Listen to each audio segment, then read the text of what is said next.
அனைத்து இந்திய அண்ணா திராவிட முன்னேற்ற கழக தலைமையிலே அமைக்கப்பட்ட கூட்டணி தேசிய ஜனநாயக கூட்டணி என்றைக்கும் மக்களுக்காக பாடுபடுகின்ற கட்சிகள். ஏழை எளிய ஒடுக்கப்பட்ட நசுக்கப்பட்ட மக்களுடைய கஷ்டம் நஷ்டம் துன்பம் துயரம் வேதனைகள் முழுமையாக தெரிந்து இன்றைக்கு மத்தியிலும் சரி மாநிலத்திலும் சரி சரியான ஆட்சி கொடுத்த கட்சிகள் பாரதிய ஜனதா கட்சி, அண்ணா திமுக கட்சி என்பதை திராவிட முன்னேற்ற கழக தலைமையிலே அமைக்கப்பட்ட கூட்டணி தலைவர்கள் ஏதோ பேசி வராங்க.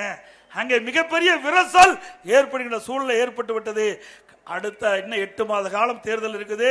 திராவிட முன்னேற்றத்தில் இருக்கிற கூட்டணிகள் அங்கேயோ இருக்குமோ இருக்காத என்ற தெரியாத நிலையில் ஊசலாடி கொண்டு என்பதை மட்டும் நேரத்திலே தெரிவித்து மக்களை காப்போம், தமிழகத்தை மீட்போம், மக்களை தமிழகத்தை மக்களை தமிழகத்தை மக்களை தமிழகத்தை பை பை ஸ்டாலின்.